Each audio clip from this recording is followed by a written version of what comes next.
टोंक जिले में विद्युत विभाग की लापरवाही के चलते एक लाइनमैन को करंट का जोरदार झटका लगा है। इस घटना में लाइनमैन विकास कसोटिया लगभग 8 से 9 फीट की ऊंचाई से गिर पड़े। उन्हें तुरंत सआदत अस्पताल ले जाया गया, जहां उनका उपचार जारी है। घटना की जानकारी मिलते ही विद्युत विभाग के एसी युवराज आसीवाल सहित अन्य अधिकारी अस्पताल पहुंचे और घायल लाइनमैन से मुलाकात की। विकास ने बताया कि वो टोडा रायसिंह के बडेड़िया बुजुर्ग गांव में विद्युत शिकायत पर फॉल्ट रिपेयर का काम कर रहे थे। हालांकि उन्होंने पास के जीएसएस से शटडाउन भी लिया था, लेकिन फॉल्ट ठीक करते समय अचानक लाइन में करंट दौड़ गया, जिससे ये हादसा घटित हुआ। नाम बताएं आपका? विकास कसोटिया।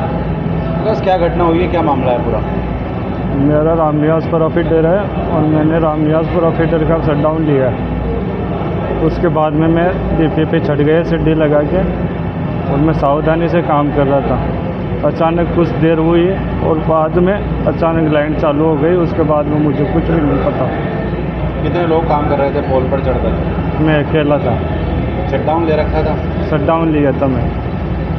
कितनी बड़ी लाइन थी, क्या पूरा काम था उसमें, क्या होना था? लाइन में रामनिवासपुरा फीडर है, उसमें लाइट चालू हो गई दोबारा? हाँ, बरवास जीएसएस पे, बरवास जीएसएस के कर्मचारियों ने लाइट चालू कर दी। रायसिंह नगर एसडीएम की अध्यक्षता में मंगलवार रात्रि को ग्राम पंचायत सरदारपुरा बी का मुख्यालय पर रात्रि चौपाल का आयोजन किया गया। रात्रि चौपाल में एसडीएम ने ग्रामीणों की जनसुनवाई कर समस्याओं का निराकरण किया। जनसुनवाई में तहसीलदार जितेंद्र सिंह, विकास अधिकारी शीला देवी व ब्लॉक के अधिकारी मौजूद रहे। रात्रि चौपाल में प्राप्त 21 प्रकरणों में से 4 प्रकरणों का मौके पर निस्तारण कर ग्रामीणों को राहत दी गई। शेष प्रकरणों के 7 दिवस में निस्तारण करने के लिए संबंधित विभागों के अधिकारियों को दिशा निर्देश दिए गए। आहोर उपखंड मुख्यालय पर माता महालक्ष्मी जन्मोत्सव बड़े धूमधाम से मनाया गया। कार्यक्रम का आयोजन महालक्ष्मी नवयुवक मंडल के तत्वावधान में किया गया। जालोर जिले के आहोर उपखंड क्षेत्र में महालक्ष्मी नवयुवक मंडल द्वारा माता महालक्ष्मी जन्मोत्सव बड़े ही हर्षोल्लास से मनाया गया। कार्यक्रम की शुरुआत माता महालक्ष्मी तथा नर्मदेश्वर महादेव का अभिषेक व यज्ञ के साथ हुई, तो वहीं माता महालक्ष्मी की पालकी की शोभा यात्रा पूरे शहर में निकाली गई तथा सायंकालीन महाआरती भजन संध्या के साथ प्राकोत्सव मनाया गया।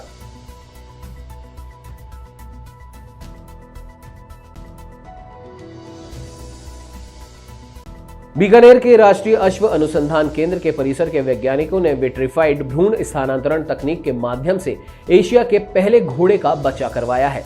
घोड़ी बिल्कुल ठीक है। घोड़ी का बच्चा जो कि 22 किलो वजन का हुआ है। बीकानेर संवाददाता के सिंह ने केंद्र के निदेशक डॉक्टर एस.सी. मेहता से खास बातचीत की। टार्जन, तूफान, कई ऐसे नाम जो कि वाकई कुछ फिल्मी लगते हैं। इन्हीं नामों के साथ एक नाम और, राज शीतल। जी हाँ, यह भी नाम जुड़ गया है। ये सब कौन है, क्या है, हम आपको बताना चाहेंगे कि बीकानेर में अश्व अनुसंधान केंद्र है, वहीं के घोड़े और घोड़ियों के नाम है। यहाँ पर कुछ नया इतिहास रचा गया। एक तरह से ये भी कहा जा सकता है कि इनोवेशन है। भ्रूण प्रत्यारोपण जो कि फ्रोजन पद्धति के द्वारा किया गया। देखिए, ये है राज शीतल, देख सकते हैं आप, ये राज शीतल है।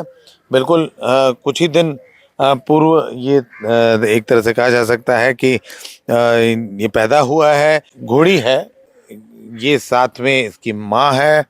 देख सकते हैं आप किस तरह से ये माँ और एक तरह से बेटी का प्रेम भी कहा जा सकता है। बात करते हैं, हमारे साथ हैं इस वक्त शरद मेहता जी, जो कि यहाँ के डायरेक्टर हैं। बात करें, बताएं सर क्या कहेंगे? देखिए, राज शीतल हमारे 2 दिन पहले पैदा हुआ है और ये भ्रूण प्रत्यारोपण टेक्नोलॉजी का एक विशेष अचीवमेंट पूरे भारत के लिए है।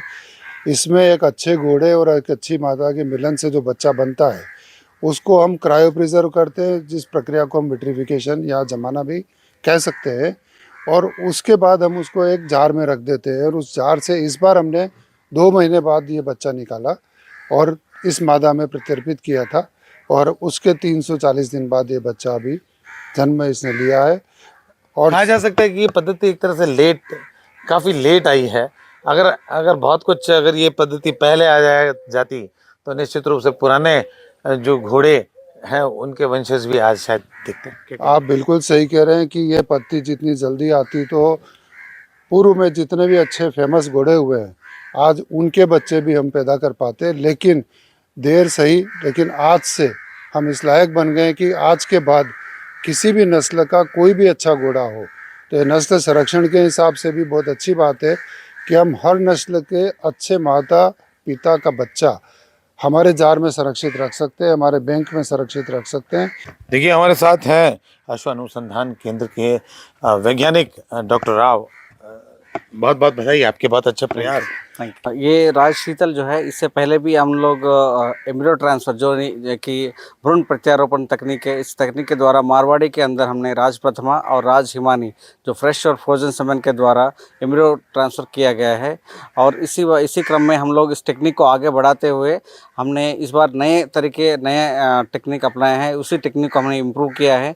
जो हमने 7वें दिन का जो बच्चा है उसको निकाल के उसको लिक्विड नाइट्रोजन में, तरल नत्रजनी में रख के फिर 2 महीने के बाद उसको निकाल के दूसरे गोडे में डाल के उसको प्रेग्नेंट कराया गया है।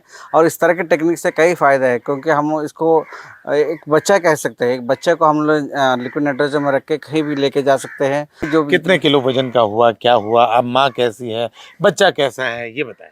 ये राज शीतल जो है 21 सितंबर को यहाँ हमारे फार्म में जन्मी है। इसकी राज शीतल की वेट जो है 20 किलो की है और बिल्कुल हेल्दी है। ये नॉर्मल डिलीवरी हुआ है। देखिए निश्चित रूप से बेहद ही बड़ी खुशी की बात है। और ख़ास तौर पर हम बात करें कि एशिया में ऐसा पहला कुछ देखने में आया है।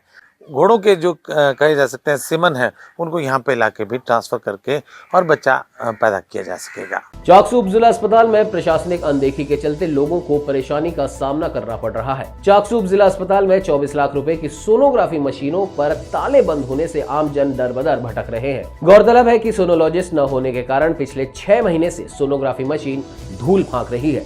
निजी लैबों में ज्यादा फीस देकर मरीजों की जेब ढीली हो रही है। एक यहाँ पे 1500 के लगभग ओपीडी परमानेंट होती है और यहाँ पे एक सोनोग्राफी की मशीन लगाई गई है। काफ़ी समय से बंद बताई जाए। हाँ, करीब 5 महीने से बंद है। एक्चुअली हमारे यहाँ पे कोई सोनोलॉजिस्ट नहीं अभी, और जिसके लिए हमने राज्य सरकार को लिखा हुआ है, उच्च अधिकारियों को अवगत कराया हुआ है इसके लिए। एक हमने जैसे कई मरीजों से भी बाहर भी बात हुई थी, पहले भी 1-2 दिन में बात हुई थी कि यहाँ पे टीबी की दवा उपलब्ध नहीं हो रही हॉस्पिटल में। टीबी की दवा की समस्या पूरे राजस्थान में ही है। ये हमारे यहाँ पे समस्या नहीं है, पूरे राजस्थान में थोड़ी शॉर्टेज चल रही है। अभी सेंट्रल से सप्लाई नहीं आ रही है इसकी। अभी जो मौसम में वायरल की बीमारियाँ चल रही है, तो लोगों को क्या संदेश देंगे बचाव के लिए? बचाव के लिए यही संदेश है कि थोड़ा सा ठंडी चीज़ें अवॉइड करें, आइसक्रीम है, कोल्ड ड्रिंक है, बाहर का खाना थोड़ा सा अवॉइड करें, थोड़ा मास्क वगैरह पहन के रखें और थोड़ा गर्म पानी का सेवन करें। ये सोनोग्राफी की जो मशीन है, इसमें क्या कब तक चालू हो जाएगी, क्या है? आप देखिए, हम अपने माननीय विधायक महोदय को भी इसके बारे में अवगत करा दिया है, उच्च अधिकारी को भी अवगत करा दिया है कि जल्दी ही वो आश्वासन दिया है कि कोई सोनोग्राफी यहाँ पे नियुक्ति हो जाएगी, तो उसके बाद हम चालू कर देंगे। झालावाड़ जिले के असनावर थाना क्षेत्र के अक्तासा में बीती रात को तेज रफ्तार एक ट्रेलर के ड्राइवर ने लापरवाही से चलाकर होटल के बाहर लगे टीन शेड को टक्कर मार दी। इससे टीन शेड क्षतिग्रस्त हो गया तो वहीं पास ही खड़े एक ऑटो को भी नुकसान पहुंचा है। ड्राइवर बीती रात को ही ट्रेलर को चालू हालत में छोड़कर फरार हो गया। यहां बड़ा हादसा होते होते टल गया, क्योंकि घटना के समय होटल में कोई व्यक्ति मौजूद नहीं था। ग्रामीणों ने बताया कि नेशनल हाईवे 52 पर झीतापुरा रोड के नजदीक लगे एक होटल में अकलेरा की तरफ से आ रहे एक ट्रेलर ने अनियंत्रित होकर गोपाल प्रजापत नामक व्यक्ति के होटल के टीन शेड को क्षतिग्रस्त कर दिया और ट्रेलर को चालू हालत में छोड़कर फरार हो गया। जैसे ही घटना की जानकारी मिली तो आसपास के लोग और होटल संचालक मौके पर पहुंचे। ट्रेलर ने दुकान के होटल के बाहर लगे टीन शेड को जहां नुकसान पहुंचाया तो वहीं पास में खड़े एक ऑटो को भी नुकसान हुआ है। ग्रामीणों ने बताया कि बड़ा हादसा टल गया। अगर ये घटना दुकान खुलने के समय या फिर दिन में होती तो बड़ी जनहानि हो सकती थी, क्योंकि होटल में दिन भर लोगों का आना जाना रहता है। इस मामले में असनावर थानाधिकारी मोहन चंद ने बताया कि घटना देर रात की है। पुलिस मौके पर पहुंची थी। ड्राइवर फिलहाल फरार हो गया है। घटना की रिपोर्ट होटल संचालक से ली जा रही है।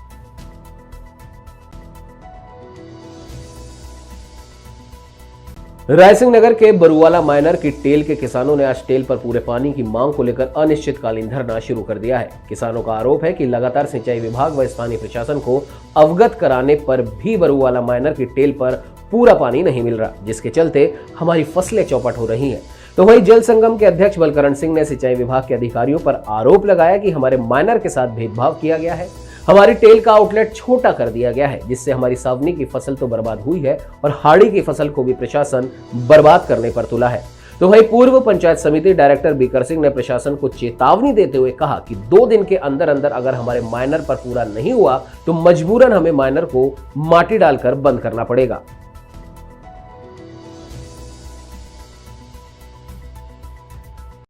ਟੈਂਡਰ ਦੇ ਵਿੱਚ ਬਿਲਕੁਲ ਵੀ ਪਾਣੀ ਪੂਰਾ ਨਹੀਂ ਹੋ ਰਿਹਾ, ਜੋ ਕਿ 7.5 ਹਿੱਸੇ ਇਹ ਨਿਕਲ ਕਹਿ ਗਿਆ ਸੀਗਾ, ਉਹਦੇ ਵਿੱਚੋਂ 3.5 ਹਿੱਸੇ ਪਾਣੀ ਚੱਲ ਰਿਹਾ ਹੈਗਾ ਔਰ ਸਾਡੇ ਵਾਰੀਆਂ ਬਿਲਕੁਲ ਮਰ ਗਈਆਂ ਗਈਆਂ। ਇਸ ਕਰਕੇ ਅਸੀਂ 2 ਦਿਨ ਦਾ ਟਾਈਮ ਦਿੰਦੇ ਹਾਂ, ਜੇ 2 ਦਿਨਾਂ ਵਿੱਚ ਸਾਡੇ ਪਾਣੀ ਪੂਰਾ ਨਾ ਹੋਇਆ ਤਾਂ ਅਸੀਂ ਨਹਿਰ ਨੂੰ ਹੀ ਬੰਦ ਕਰ ਦੇਣਾ ਹੈ। ਹਾੜੀ ਖਤਮ ਕਰ ਦੇਣੀ ਔਰ ਹਾੜੀ ਸਾਡੇ ਪਹਿਲਾਂ ਹੀ ਸੌਣੀ ਖਤਮ ਹੋ ਗਿਆ, ਹਾੜੀ ਸਾਡੇ ਬਜਾਂਦ ਨਹੀਂ ਹੋਣੀ, ਇਸ ਕਰਕੇ ਅਸੀਂ ਨਹਿਰ ਨੂੰ ਪੂਰ ही देना है।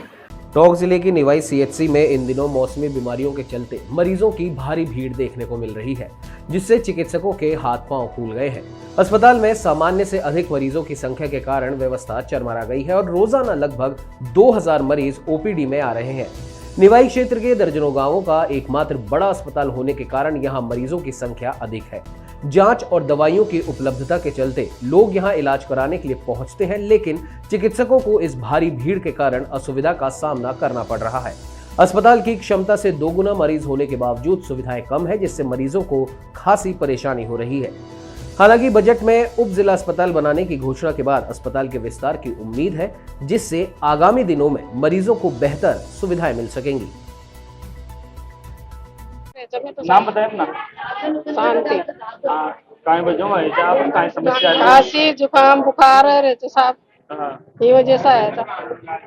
अब ये रंडा डॉक्टर के चाय को ना मान 1.5-2 घंटा हो गया बैठे हुए हैं। काहे बोल रहे थे डॉक्टर साहब के लिए? हाँ काहे बता रहे थे कितनी देर में आओ डॉक्टर साहब? काहे ना बताया मान, तो मैं तो बैठे ही सब देख कर जा रहे। कितनी देर की आपने? 2 घंटा हो गया कम से कम।